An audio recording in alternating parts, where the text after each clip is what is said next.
அவங்ககிட்ட விளையாட்டா பேசுற புறாடிக்கு நம்பிட்டீங்க. ஓகே, நீங்க சப்போர்ட் பண்ற இந்த வீடியோ பார்த்துட்டு இருக்கோங்க எல்லாருக்கும் வணக்கம்.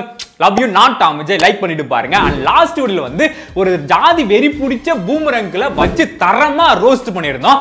அண்ட் என்னால முடிஞ்சளுக்கு அந்த ஜாதி வெறி பிடிச்ச அவருக்கு ரிப்ளை பண்ணிருப்பேன். அண்ட் அதை பார்த்து நிறைய பேர்லாம் வந்து பாசிட்டிவா கமெண்ட்ஸ் எல்லாம் போட்டுருந்தீங்க. கரெக்டா பேசுறேன் அப்படின்ற மாதிரிலாம் வந்து ரொம்ப ப்ரௌடா இருந்துச்சு.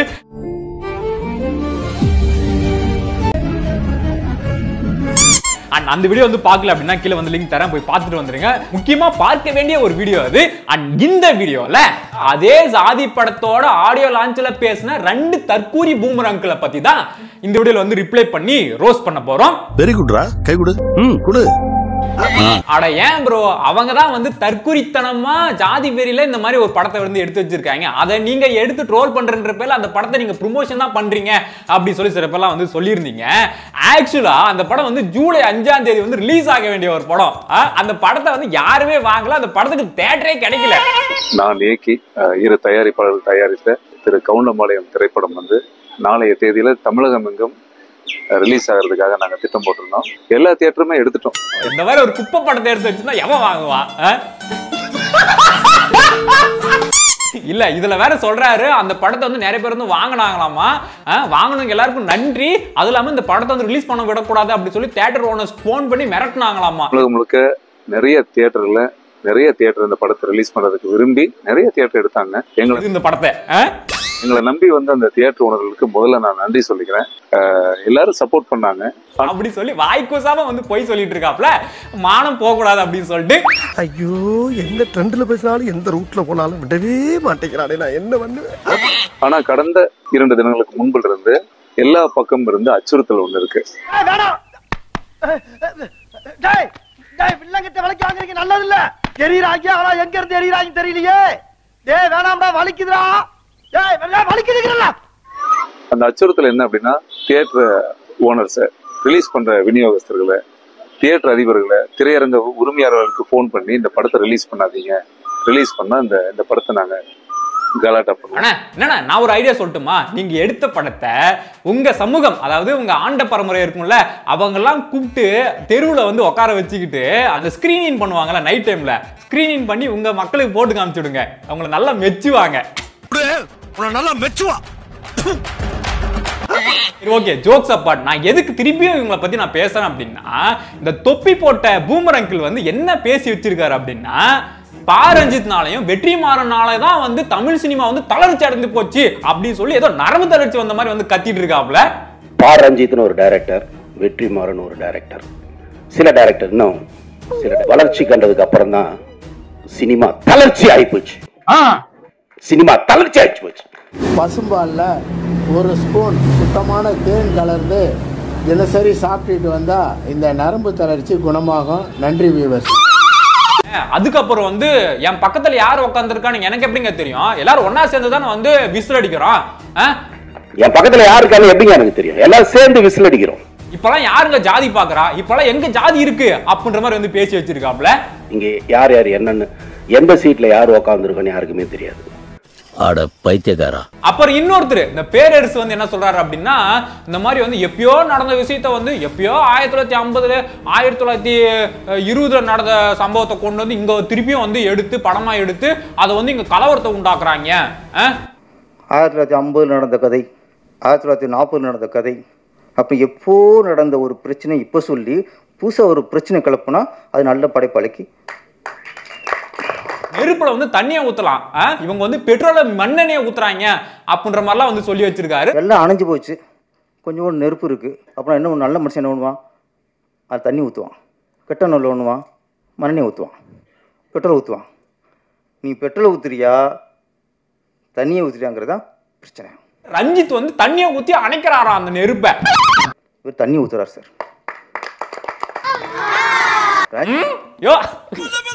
சொல்ற பாரு, வந்திருக்கிறதே ஒரு ஜாதி படம் தாயா. ரஞ்சித் இது பத்திட்டு எரியக்கூடாதுங்கிறக்கா தண்ணியை ஊத்துறாரு. நீ மனுஷனே இல்ல தெரியுமா? இல்ல, இது வந்து ஜாதி படமே கிடையாது. இது வந்து தலைமுறைக்கான படம். இது வந்து ஜாதிக்குள்ள உள்ளடக்கிட கூடாது. இந்த மேடையும் சரி இந்த படமும் சரி ஒரு ஜாதிக்குள்ள அடங்கிட கூடாது. இது இந்த இளைய தலைமுறை இப்போ தலைமுறைக்கான படம். ஹெவி பேமெண்ட் போல இருக்கே. இல்ல வாங்குற காசுக்கு மேல கூறாடா கொய்யா. ஒரே ஒரு ஜாதி, அது மனுஷ ஜாதி தான். அந்த ஜாதியா அந்த ஜாதியா எந்த ஜாதி சார்? இது மனித ஜாதி சார், மனித ஜாதி. இது மனித ஜாதிக்கான படம். இது என்னமா ஃபீல் பண்ணி கூறாடா அவன் சார், இது மனித ஜாதி சார், மனித ஜாதி. இது காசாடா முக்கியம், கூவல் தான்டா முக்கியம். அதுவும் வித்தியாசமா கூறாடா அவன். மனித ஜாதிக்கான படம். இது அப்படின்னு சொல்லி இந்த ஜாதி படத்தோட ஆடியோ லான்ச்சுக்கு வந்துட்டு என்னமோ ஜாதி இல்லாத ஒரு படத்தை உருவாக்குவோம், ஜாதி இல்லாத ஒரு சமூகத்தை உருவாக்குவோம் அப்படின்ற மாதிரி எடுத்த படம் மாதிரி வந்து பில்டப் பண்ணிட்டு இருக்காப்ல நம்ம தற்கூரி பேரரசு அவர்கள். ஏய், நீங்களா எங்க வரீங்க? வெள்ளையும் சொல்லியமா தொப்பையை தள்ளிக்கிட்டு உங்களதான் சலதான வைக்கணும். இன்னும் இவர் நிறைய பேசி வச்சிருக்காரு, அப்புறம் பாப்போம். இவங்க 2 பேர்னாலதான் இந்த வீடியோ போடுறதுக்கு என்ன தூண்டுச்சு. இவனை அடிக்கலாம் பாவியா இருக்கான். இதாண்டா மாட்டினா மொத்தமா மாட்டுவானுங்க, இல்லாட்டி ஒருத்தனும் சிக்க மாட்டான். சரி, இவங்க சொல்ற மாதிரி வந்து இப்பெல்லாம் யாரு ஜாதி பாக்குறா அப்படின்றதுக்கும், அப்புறம் இந்த ஜாதி படம் எடுக்கிறது தப்பு இல்லையா, அந்த ஜாதியை வச்சு பிசினஸ் பண்றாங்களா சினிமால அப்படின்றத பத்தி எல்லாத்தையும் வந்து விரிவா அந்த வீடியோல வந்து அவங்களுக்கு ரிப்ளை பண்றது மூலமா நான் உங்களுக்கு வந்து விளக்குறேன். நான் முதல்ல இந்த ஜாதி படம் எடுக்கிற டைரக்டர்களுக்கு எதிரான எப்பவுமே ஸ்டேட்மெண்ட் கொடுத்துட்டே இருப்பேன். ஜாதியை சொல்லவே கூடாது, ஜாதியை பேசக்கூடாது. ஆனா தொப்பி போட்ட அங்கிள் வந்திருக்க படத்தோட பேர் என்ன தெரியுமா? கவுண்டம்பாளையம். யோ, இதுவே ஒரு ஜாதி படம் தாயா. அவனை கூப்பிட்டு செருப்பால் அடியும், செருப்பு நல்ல செருப்பு இருந்தா அடிய. இதுல இவர் வந்து ஜாதி படம் எடுக்கிற டைரக்டருக்கு வந்து எதிராக ஸ்டேட்மெண்ட் கொடுப்பாராம். நான் முதல்ல இந்த ஜாதி படம் எடுக்கிற டைரக்டர்களுக்கு எதிரான எப்பவுமே ஸ்டேட்மெண்ட் கொடுத்துட்டே இருப்பேன். புடிங்கிருப்ப போட. அதை தாண்டி எப்படி இந்த படத்தை ட்ரைலர் பார்த்தா எப்படி வந்திருப்பாரு இவரு? இந்த படத்தோட ட்ரைலர், இந்த படத்தோட பேர் கவுண்ட் எல்லாம் பார்த்துட்டு வந்துட்டு இப்படி சொல்றாரு அப்படின்னா அவரை பத்தி இத வந்து நீங்க சென்சார் இல்லாம போடுறீங்க. ஜாதியை சொல்லவே கூடாது, ஜாதியை பேசக்கூடாது. இங்கே யார் யார் என்னன்னு எந்த சீட்ல யார் உட்காந்துருக்கன்னு யாருக்குமே தெரியாது. பா ரஞ்சித்னு ஒரு டைரக்டர், வெற்றிமாறன் ஒரு டைரக்டர். வளர்ச்சி கண்டதுக்கு அப்புறம் தான் சினிமா தளர்ச்சி ஆயிப்போச்சு. சினிமா தளர்ச்சி ஆயிடுச்சு போச்சு. என் பக்கத்துல யாருக்கான எப்படிங்க எனக்கு தெரியும், எல்லாம் சேர்ந்து விசில் அடிக்கிறோம். அப்போ இப்பெல்லாம் யாரு ஜாதி பாக்குறா? அப்படிதானே சொல்ல வரீங்க? இவர் மட்டும் இல்ல, இந்த பேரரசு இவர் கலந்துகிட்டு வந்துகிட்டு இல்ல ஜாதி எல்லாம் நீங்க ஜாதி வச்சு நீங்க படம் எடுக்க கூடாது, ஜாதி வச்சு நீங்க பிசினஸ் பண்ணக்கூடாது. வியாபாரியா இருக்காதீங்க, சினிமாவில் யாரும் வியாபாரியா இருக்காதீங்க. உங்க வியாபாரத்துக்கு நீங்க பொழைக்கிறதுக்கு ஜாதியோ மதத்தை மூலமாக்காதீங்க. இப்பெல்லாம் யார் ஜாதி பாக்குறா? இப்ப ஜாதியே கிடையாது, ஜாதியே முழுசா ஒளிஞ்சிருச்சு, ஏதோ கொஞ்சம் இருக்கு. இப்ப ஜாதி பிரச்சனைங்கிறது மேக்ஸிமம் குறைஞ்சிச்சு, சுத்தமா இல்லைன்னு சொல்ல முடியாது. நீங்க இல்லையா கேட்கலாம், இருக்கு. ஆனா முன்னாடி பறவை கிடந்தது மாதிரி எல்லா இடத்துலயும் இல்லை. என் பொண்ணு வந்து இப்ப வந்து இந்த மாதிரி ஜாதி படத்தெல்லாம் பார்த்துட்டு வந்து நாம என்ன ஜாதின்னு கேட்டுறோம். இப்ப நீ இந்த மாதிரி படங்கள் பார்க்க ஆரம்பிச்சா நான் கேட்கும், அப்ப நம்ம என்ன ஜாதிப்பா அப்படின்னு கேட்க ஆரம்பிக்கும். அதனால ஜாதி படமே நீங்க எடுக்க கூடாது, ஜாதியை தான் நீங்க தூண்டுறீங்க அப்படின்ற மாதிரி வந்து 2 பேர் வந்து கதறிட்டு இருக்காங்க. ப்ரோ எனக்கு தெரியாம வருது ப்ரோ. இப்போ இதுக்கு ரிப்ளை பண்ற விதமா வெற்றிமாறன் ஒன்று சொல்லியிருப்பாரு, அந்த ஜாதிய ஒடுக்குமுறை இல்லைன்னு சொல்றாங்க அப்படின்னா அவங்க எல்லாம் இன்னும் எங்க வாழ்ந்துட்டு இருக்காங்கன்னு தெரியல. சாதிய ரீதியான ஒடுக்குமுறை இன்னைக்கு இல்லை அப்படின்னு ஒருத்தர் சொல்றாங்க, அல்லது சமூக ஏற்றத்தாழ்வு இல்லை அப்படின்னு இன்னைக்கு ஒருத்தர் சொல்றாங்கன்னா அவங்க எங்க வாழ்ந்துட்டு இருக்காங்கன்னு எனக்கு தெரியல அப்படின்ற ஒன்று சொல்லியிருப்பாரு. ஆமா, எங்க வாழ்ந்துட்டு இருக்கீங்க நீங்க?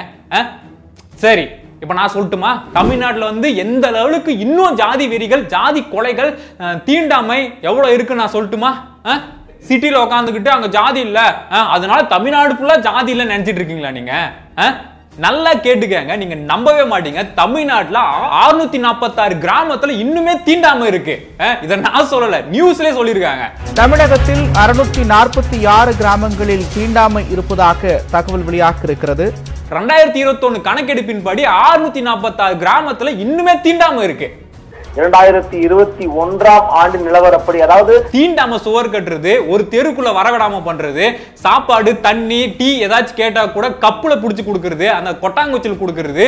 நீ டம்ளர்ல குடிக்கிறதானே, அவங்களும் மனுஷர் தானே உங்களை மாதிரி. டீ கப் கிடைக்காது உங்களுக்கு.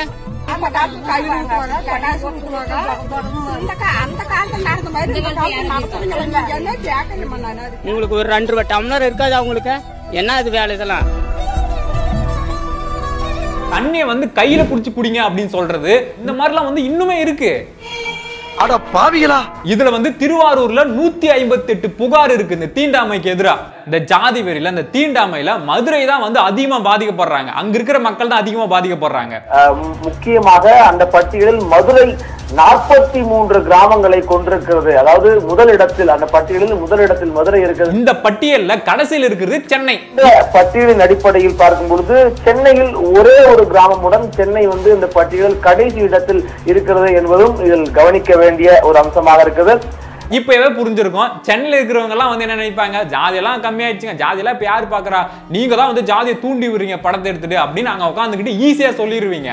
ஆனா இன்னுமே தமிழ்நாடு ஃபுல்லா கீழே திருநெல்வேலி, கன்னியாகுமரி, தஞ்சாவூர், பாண்டிச்சேரி, தூத்துக்குடி, கோயம்புத்தூர், கரூர், ஈரோடு இந்த மாதிரி தமிழ்நாடு ஃபுல்லா இருக்கு. இதுல ஜாதி வெறியினால் கொலைகள் அதிகமா நடக்கிற ஊர் வந்து பாத்தீங்கன்னா திருநெல்வேலி.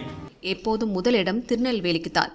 20 ஆண்டுகளுக்கு மேலாக கொலை சம்பவம் நடக்காத மாதமே இல்லை என்று சொல்லும் அளவுக்குத்தான் அந்த மாவட்டத்தின் நிலவரம் கலவரமூட்டும் வகையில் இருக்கிறது. 10 நாள்ல 11 கொலை கிட்ட வந்து நடந்திருக்கான். சமீப காலமாக கொலை நடக்காத நாளே இல்லை என்கிற அளவுக்கு கொலைகள் நடக்கிறது. கடந்த 11 நாட்களில் மட்டும் 10 கொலைகள் நடந்துள்ளன. இதெல்லாம் நான் சொல்லல, நியூஸ்ல போட்டிருக்கு. திருநெல்வேலி மாவட்டத்தை பொறுத்தவரை இங்கு ஜாதிய மோதல்கள் அதிகம். இதை விட அதிர்ச்சி தரக்கூடிய ஒரு விஷயத்தை நான் சொல்லட்டுமா?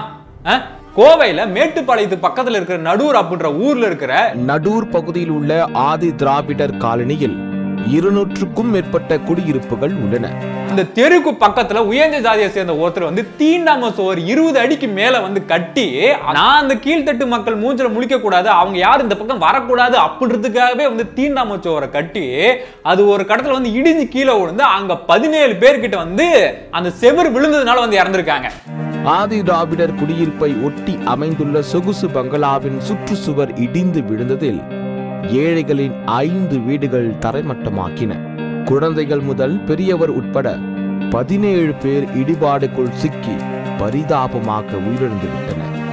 சொகுசு பங்களாவில் வசித்து வந்த தொழிலதிபர் சுப்பிரமணியம் ஆதி திராவிடர் காலனியை சேர்ந்த மக்கள் தனது மாளிகைக்குள் வந்துவிடக் கூடாது என்பதற்காகவும் அவர்களது முகத்தை பார்த்துவிடக் கூடாது என்பதற்காகவும் 20 அடி உயரத்தில் சுவர் எழுப்பியதாகவும் அவரது தீண்டாமை குணமே உயிரிழப்புக்கு காரணம் என்றும் குற்றச்சாட்டு எழுந்தது. இது நடந்து 1 வருஷத்துக்கு அப்புறம் அந்த தீண்டாமச்சோர் இடிஞ்சு விழுந்துச்சு இல்ல, 1 வருஷத்துக்கு அப்புறம் அவரே அந்த தீண்டாமச்சோரை திரும்பியும் கட்டியிருக்காரு.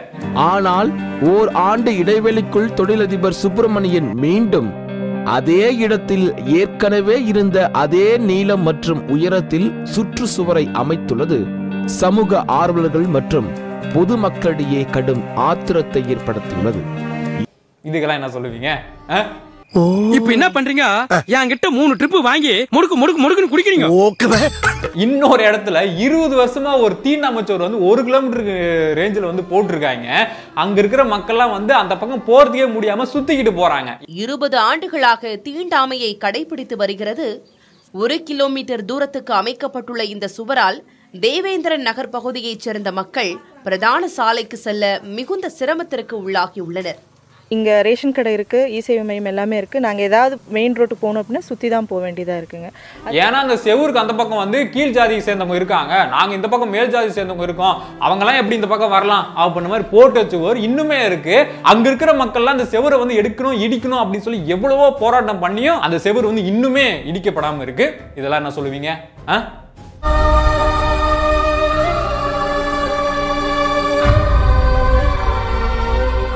இதைத்தாண்டி நீங்க சோசியல் மீடியா பக்கம் போங்களேன். அங்கே ஒரு பையன் என்ன சொல்றான், என் தங்கச்சியே என் அக்காவே ஒருத்த வந்து இந்த கீழ் ஜாதியை சேர்ந்த ஒருத்தன் வந்து லவ் பண்றான் அப்படின்னா நான் அவங்க முடிஞ்சாலும் நான் வெட்டிடுவேன் அப்படின்னு ஒருத்தன் சொல்றான். எங்க வீட்டில் எனக்கு அக்கா இருக்கு, தங்கச்சி இருக்கு, அவங்க சொன்ன கருத்து தான் நானும் சொல்றேன். என் ஜாதியை தவிர வேற எந்த ஜாதியில் லவ் பண்ணலாம், என்னால் முடிஞ்ச வரைக்கும் ஒன்று வெட்டுவேன், இல்லைன்னா எப்படி சொல்றது பையனை வெட்டுவேன். ஸோ அந்த மொமெண்ட்ல உங்களுக்கு வந்து சோறுதான் திங்கிறியா இல்லை பியல் திங்கிறியா அப்படின்னு சொல்லி உங்களுக்கு வாய்ஸ் ஓவர் கேட்கலையா? நீயா நானா ஷோவில் பாருங்க, என் பொண்ணு வந்து வேற ஜாதி பையனை கல்யாணம் பண்ணிட்டா வெட்டி ஆத்துல வீசிடுவேன் அப்படின்னு ஒரு ஆள் சொல்றாப்ல. பொண்ணா இருந்தா வெட்டி ஆத்துல விட தயங்க மாட்டேன். கண்டிப்பா சார், பொண்ணா இருந்தா வெட்டி ஆத்துல விட தயங்க மாட்டேன் நான். யார் சாமி? இதுல இப்ப இருக்கிற ஜெனரேஷன் 2K கிட்ஸ் முதற்கொண்டு வந்து நான் ஜாதி வெறி தான், ஆமா எனக்கு ஜாதி வெறியில தான் நாங்க வந்து கீழ் ஜாதியை பார்த்தா இப்படிதான் நடப்போம் அப்படிதான் நடப்போம்னு சொல்லி பேசிட்டு இருக்காங்க. எனக்கு வந்து என் ஜாதி பெருமையை பேசும்போது வந்து மீசை முறுக்கணும்னு தோணும், நெஞ்சு நிமித்தி நடக்கணும்னு தோணும், கண்ணுல ஒரு திமிரு ஒரு ஆங்காரம் எல்லாமே தெரியும். இன்னொரு பொண்ணு நான் கட்டுனா உயர் ஜாதியை சேர்ந்த பையனை தான் கட்டுவேன், கீழ் ஜாதியை சேர்ந்த பையனை கட்ட மாட்டேன் அப்படின்னு சொல்லி ஓப்பனா ஒரு டெலிவிஷன் வந்து சொல்லிட்டு இருக்கு. எனக்கு பிடிச்சிருந்துச்சு. ஆனா நான் வந்து அவங்க கிட்ட வந்து எதுவுமே சொன்னதில்லை.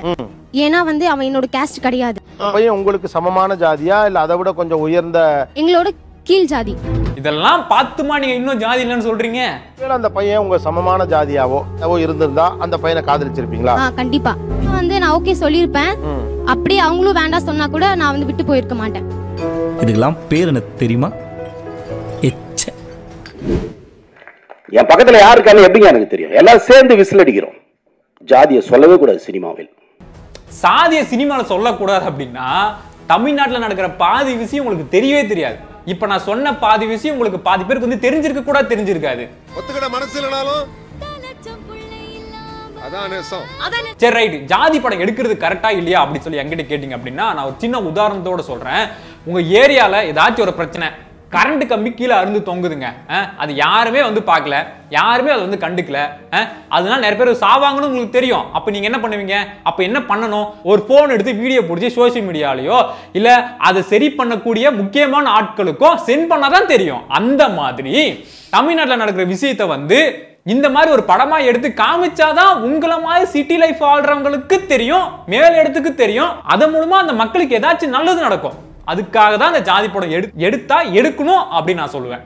இதுல ரெண்டு விஷயம் இருக்கு. ஒண்ணு வந்து இந்த ஜாதி அடக்குமுறையை பத்தி படம் எடுக்கிறது, இன்னொன்னு வந்து ஜாதி பெருமையை பேசி படம் எடுக்கிறது. இதுல நம்ம ஒண்ணு கட் பண்ண வேண்டியது என்ன அப்படின்னா, ஜாதி பெருமையை பேசி படம் எடுக்கிறது தான் நம்ம தப்புன்னு சொல்லணும். ஆனா அந்த ஜாதி ஒடுக்குமுறையை பத்தி பேசுறது அப்படின்றது வந்து தப்பே கிடையாது. அந்த மாதிரி பேசினாதான் நிறைய பேருக்கு வந்து தெரியும் நான் சொல்லுவேன். அப்படி ஒரு வேளை வந்து ஜாதி ஒடுக்குமுறையை பத்தி ஒரு படம் எடுக்கிறாங்க அப்படின்னா அதுவுமே நியாயமான முறையில் எடுக்கணும்னு நான் சொல்லுவேன். எப்படி அப்படின்னா, அந்த படத்துல காமிக்கிற இந்த ஜாதியை சேர்ந்தவங்க இந்த மாதிரி தப்பு பண்றாங்க அப்படி சொல்லி காமிக்கும் போது அந்த ஜாதியை சேர்ந்தவங்க எல்லாருமே தப்பு பண்ண மாட்டாங்க. சில பேர் தப்பு பண்ணுவாங்க, அதுல சில பேர் நல்லவங்களாவும் இருப்பாங்க, சக மனுஷனா மதிக்கக்கூடியவங்களா இருப்பாங்க. அதையும் படத்துல காமிச்சா கரெக்டா இருக்கும். நீங்க அந்த கர்ணன் மாதிரி படங்கள்லாம் வந்து பாத்தீங்க அப்படின்னா அந்த படத்துல எல்லாருமே கெட்டவங்க, அந்த சமூகத்தை சேர்ந்த அந்த உயர் ஜாதியை சேர்ந்தவங்க எல்லாருமே கெட்டவங்க அப்படின்ற மாதிரி வந்து போர்ட்ரேட் பண்ணிருப்பாங்க. அது வந்து தப்பு நான் சொல்லுவேன். அந்த ஜாதியிலுமே நல்லவங்க இருப்பாங்க அப்படின்ற மாதிரி வந்து காமிக்கணும். எக்ஸாம்பிளுக்கு அசுரன் படத்துல வந்து பாத்தீங்க அப்படின்னா எனக்கு எதுக்கு அவங்க சொத்து அப்படின்ற மாதிரி கொடுக்குற மாதிரி ஒரு ஆள் காமிப்பாங்க. அது இல்லாம அந்த உயர் ஜாதியை சேர்ந்தவங்களையும் சில பேர் நல்லவங்களா காமிச்சிருப்பாங்க அந்த அசுரன் படத்துல. அந்த ஒருத்தர் வந்து இந்த பிளாக் கலர் ஷர்ட் போட்டுட்டு வந்து என் கல்யாணம் விளாதீங்கன்னு அப்படின்னு சொல்ற மாதிரி அந்த மாதிரி சீன்ஸ் எல்லாம் பார்க்கும்போது ஓகே கரெக்டா இருக்கிற மாதிரி இருக்கும். ஒரு தரப்புல வந்து இந்த மாதிரி வந்து அந்த ஜாதியில இருக்கிற எல்லாருமே தப்பு பண்ணுவாங்க, கெட்டவங்க தான் அப்படின்னு காமிக்க கூடாது. அந்த மாதிரி எடுத்தா நான் தப்புன்னு சொல்லுவேன். சினிமாவில் ஜாதியை சொல்பவன் சமுதாயத்தில் ஒதுக்கப்பட வேண்டியவன்.